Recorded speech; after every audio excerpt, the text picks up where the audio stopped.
એ ભલા માણસ પોલીસ વાળાઓ, એ ભાજપના રોયલ સ્ટેક મંત્રી, જરાક ભગવાનથી ડરો, અમારાથી તો ના ડરો ભાઈ. તમારી વાત તો બુટલેગરે માનતા નથી. હાલી હું નીકળ્યા છે, કઈ હદનું પાપ ચાલે છે. આટલી મોટી ઘટનાને ઢાંકવાની કોશિશ કરો છો. ઘટના પછી ઘટના, ઘટના પછી ઘટના, નિર્દોષ યુવાનોનો ભોગ લેવાઈ જાય. હિન્દુ મુસલમાન, હિન્દુ મુસલમાન, હિન્દુ મુસલમાન. આ હિન્દુઓના દીકરાઓને રોયલ સ્ટેક પીવડાવીને મારી નાખ્યા.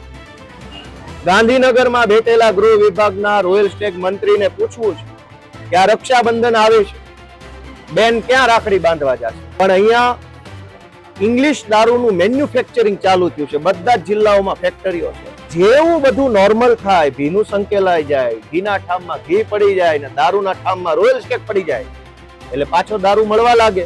ગુજરાતના રોયલ સ્ટેક મંત્રીને એટલું કહેવાનું છે કે તમે ઈમાનદારીથી પગલા લેવા માંગતા હોય તો 100 વહીવટદારોનું લિસ્ટ ગોપાલ ઇટાલી આપશે.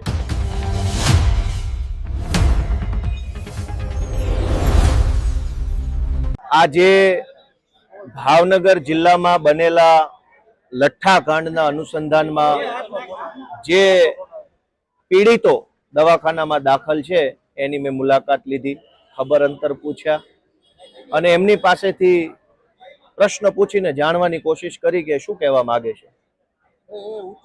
ગુજરાતમાં અને એમાંય ભાવનગરમાં લઠ્ઠાકાંડ થયો એ દુઃખની બાબત છે, પણ એના કરતાંય વધુ દુઃખ એ વાતનું છે કે આજથી 3 વર્ષ પહેલા આ જ જગ્યાએ, અહીંયા જ્યાં બેઠો છું એ જ જગ્યાએ બેસીને બોટાદ બરવાળાના લઠ્ઠાકાંડ બાબતે અમે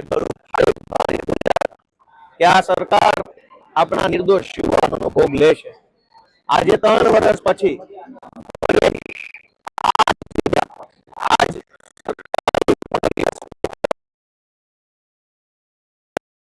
એ જ ખાટલા પર લઠ્ઠાકાંડના દર્દીઓ સૂતા છે. આજથી 3 વર્ષ પહેલા પણ એ જ બિલ્ડિંગ, એ જ 3જા માળના, એ જ વોર્ડના, એ જ ખાટલા પર લઠ્ઠાકાંડના દર્દીઓ હતા, પણ એ બોટાદના હતા. દર વર્ષે અલગ અલગ જિલ્લામાં લઠ્ઠાકાંડ થાય છે. હજારો બહેનો નાની ઉંમરે વિધવા બને છે. આ ભાજપની સરકાર હિન્દુઓના નામે મત માગે છે. મારે ગુજરાત સરકારના રોયલ સ્ટેક મંત્રીને પૂછવું છે કે આ રક્ષાબંધન આવે છે, જે બહેનોના ભાઈ પાછો અપાઈ શકશે? હિન્દુ મુસલમાન, હિન્દુ મુસલમાન, હિન્દુ મુસલમાન. આ હિન્દુઓના દીકરાઓને રોયલ સ્ટેક પીવડાવીને મારી નાખ્યા. ગાંધીનગરમાં બેઠેલા ગૃહ વિભાગના રોયલ સ્ટેક મંત્રીને પૂછવું છે કે આ રક્ષાબંધન આવે છે, બેન ક્યાં રાખડી બાંધવા જશે? કયા ઘરે જવાનું? કયા હાથે રાખડી બાંધવાની? ઈ બેનની પીડા, ઈ માની પીડા, ઈ ભાણીની પીડા ગાંધીનગર સુધી પહોંચવાની છે ખરી? અને પીડા ગાંધીનગર પહોંચતી હોત તો બરવાળા બોટાદના લઠ્ઠાકાંડ પછી આ બીજો લઠ્ઠાકાંડ ન બન્યો હોત. અને દર વખતે લઠ્ઠાકાંડ બને એટલે SP, IG, collector, royal stack મંત્રી, સરકારના બીજા બધા વિભાગના મંત્રીઓ એક સાથે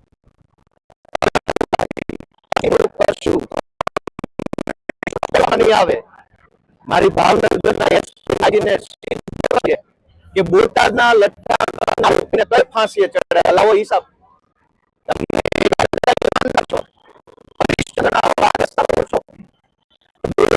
લઠ્ઠાકાંડના આરોપીને કઈ ફાંસીએ ચડાવ્યા, કઈ સજા કરાવી, જરાક આપો હિસાબ.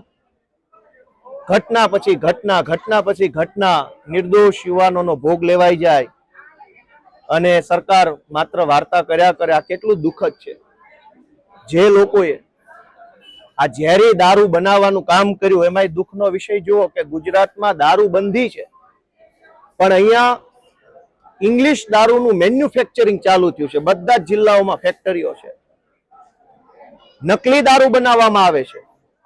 બોટાદમાં જ્યારે લઠ્ઠાકાંડ બન્યો ત્યારે પણ અમદાવાદની ફેક્ટરીમાંથી ઇથેનોલ આવેલું, અને ભાવનગરમાં દારૂ બન્યો તો પણ અમદાવાદથી ઇથેનોલ આવે છે. સરકારનો તો એવો દાવો છે કે આ કડક હાથે કામ લેવા વાળી સરકાર છે, પણ કડક હાથે કામ કોની સામે લેવામાં આવે? જનતા સામે કે બુટલેગરો સામે? મને યાદ છે કે અગાઉના લઠ્ઠાકાંડ વખતે રોયલ સ્ટેક મંત્રીએ એવું કીધેલું કે હવે પછી ગુજરાતમાં કોઈ ઘટના ન બને એવો નમૂનારૂપ દાખલો બેસાડવામાં આવશે. ભાઈ તમારી વાત તો બુટલેગરે માનતા નથી, હાલી હું નીકળ્યા છો. નહીતર ગુજરાત રાજ્યના રોયલ સ્ટેક મંત્રી એમ કહી દે કે હવે કોઈની ખેર નથી, અને ભાવનગરમાં પાછા રોયલ સ્ટેકની બોટલો બનાવવાનું ચાલુ થઈ જાય. તો આ બુટલેગરો તો મંત્રીને ઘોળીને પી ગયા છે, સરકારને ઘોળીને પી ગયા છે, આને કોઈનો ડર નથી. આ પરિસ્થિતિની અંદર આપણી બહેનો દીકરીઓનો શું દોષ? આજે જે 7 વ્યક્તિઓના મૃત્યુ થયા, એના પરિવારની માં, પત્ની, બહેન કે બાળકો, હવે એનો આધાર કોણ? અને નિરાધાર બન્યા છે એનો જવાબદાર કોણ? ભાજપ વાળા તો એમ કે છે કે દાદાની સરકાર છે. દાદા આવા હોય જે પોતાની દીકરીના ધણીને મરાવી નાખે? દાદા આવા હોય જે એક દીકરીના ભાઈને મરવી નાખે રોયલ સ્ટેક પીવડાવીને? આવા દાદા હોય? દાદાની સરકાર તો દયાળુ હોવી જોઈએ કે દારૂ તો શું પાણી ખરાબ ન આવવું જોઈએ. એના બદલે અહીંયા તો લોલમ લોલ દર વર્ષે લઠ્ઠાકાંડ. અને સૌથી દુઃખનો વિષય કે આપણા રાજ્યમાં ગુંડાઓ, બુટલેગરો, તોડબાજો, માફિયાઓ, ખોટું કરનારાઓ આગળ આગળ આગળ, અને સરકાર પાછળ પાછળ પાછળ પાછળ. પહેલા ક્રિયા પછી પ્રતિક્રિયા. જ્યારે એક વખત લઠ્ઠાકાંડ થાય એટલે 1 અઠવાડિયા સુધી ડ્રાઈવ ચલાવવામાં આવે અને 1 અઠવાડિયા સુધી ક્યાંય દારૂ ન મળે. જેવું બધું નોર્મલ થાય, ભીનું સંકેલાઈ જાય, ઘીના ઠામમાં ઘી પડી જાય ને દારૂના ઠામમાં રોયલ સ્ટેક પડી જાય, એટલે પાછો દારૂ મળવા લાગે. મેં પોતે પોલીસમાં નોકરી કરી છે. ગુજરાતના રોયલ સ્ટેક મંત્રીને એટલું કહેવાનું છે કે તમે ઈમાનદારીથી પગલા લેવા માંગતા હોય તો 100 વહીવટદારોનું લિસ્ટ ગોપાલ ઇટાલી આપશે. કરો તપાસી, વહીવટદારો ક્યાંથી પૈસા કમાય મને ખબર છે. તમે કયો એ જિલ્લાના એલસીબી ના, એસઓજી ના, આરઆર સેલ ના, ક્રાઇમ બ્રાન્ચ ના કયા વહીવટદારની કઈ ડિટેલ જોઈએ મારી પાસે? કરોડો રૂપિયાના હપ્તા લઈ અને એ હપ્તા કમલમ સુધી પહોંચાડી અને લોકોને મરવા માટે છોડી દે છે. આ કેટલો દુઃખનો વિષય છે. અને અંગ્રેજી દારૂમાં લઠ્ઠાકાંડ, દેશી દારૂના લઠ્ઠાકાંડ તો જોયા, પણ ભાજપ વાળાએ અંગ્રેજી બોટલમાં લઠ્ઠાકાંડ બતાવ્યો. ગુજરાતમાં દારૂબંધીની આ હાલત દુનિયા જોઈ રહી છે. અને છેલ્લી વાત કે સરકારમાં હું એમ નહીં કહું કે રાજીનામું આપી દે, કેમ કે આ એટલા જેનામાં એક કોઈ માનવતા હોત એના રાજમાં એકની એક ઘટના 2 વાર બનવી ના જોઈએ. એટલે આનામાં માનવતા નથી. અને જેનામાં માનવતા ન હોય એની પાસે કઈ માંગણી ન હોય. માંગણી તો જેનામાં માણસ હોય, જેના હૃદય રામ હોય, જેનો આત્મા જાગતો હોય એની પાસે માંગણી હોય.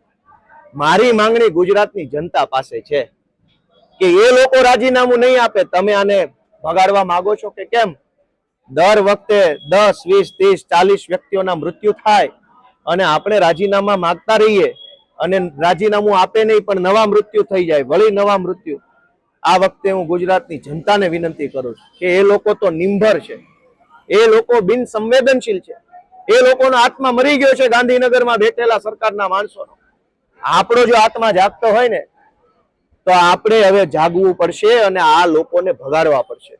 આ છાસવારે રોજ ઉઠીને દારૂના નામે મોત, એક્સિડન્ટમાં મોત, પાણીમાં તણાઈને મોત, માથે મકાન પડ્યું મોત, અગ્નિકાંડ રાજકોટમાં થઈ ગયો એમાં મોત, મોરબીમાં પુલ તૂટ્યો મોત, હરણી બોટમાં ઊંધી પડી મોત.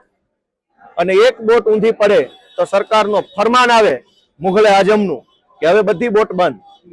એક ગેમ ઝોનમાં આગ લાગે તો બધા ગેમ ઝોન બંધ. સુરતના એક તક્ષશિલામાં કોચિંગ ક્લાસમાં આગ લાગે તો બધા કોચિંગ બંધ. પણ હજારો વખત દારૂના નામે લોકો મરે છે તો દારૂ કેમ બંધ નથી થતો?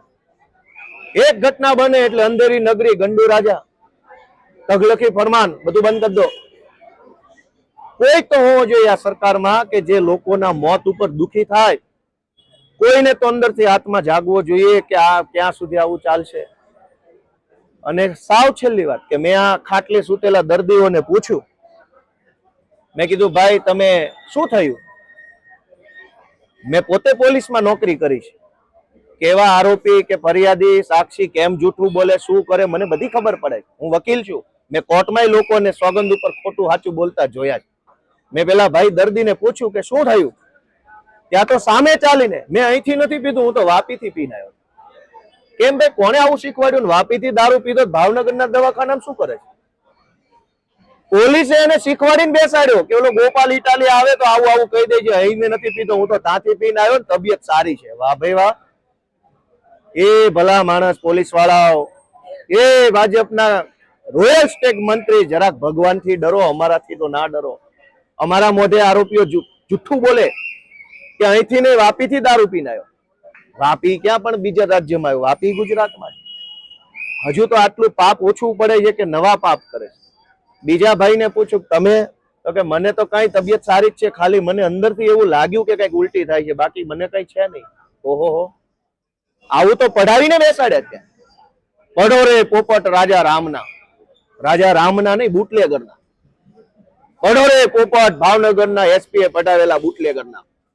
પોપટ બોલ્યા કે અમે દારૂ નથી પીધું, એમનામ ખાટલે બેઠા છે. કઈ હદનું પાપ ચાલે છે અહીંયા. આટલી મોટી ઘટનાને ઢાંકવાની કોશિશ કરો છો અને એમ ઢંકાઈ જશે આ પાપ. ગુજરાતની જનતાને મારી બે હાથ જોડીને વિનંતી છે કે આપણી બહેનો દીકરીઓને બચાવી લો.